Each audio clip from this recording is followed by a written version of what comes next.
দেখো শিববাড়ি মন্দিরের শিবগুলো আমি তো এই প্রথম দেখছি, কত রকমের শিব। আর মন্দিরটা দেখো কত বড়, কতগুলো শিব। দেখ গোপাল প্রথম থেকে দেখতে দেখতে এলি গোন গোপাল, কটা কটা শিব প্রথম থেকে গুনতে গুনতে হয়।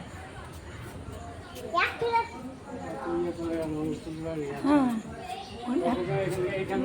107টা, 107টা শিব আছে।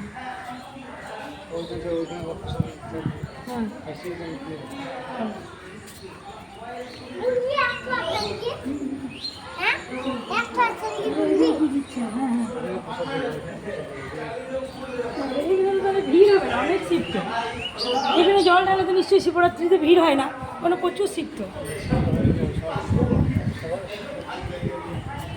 বাহ, এই দিকটা দেখ গোপাল গৌরী, এদিকে কি সুন্দর। দেখি না আমার শিব, দারুণ লাগে। হ্যাঁ চল গৌরী, না একটু নাম করেছি চল।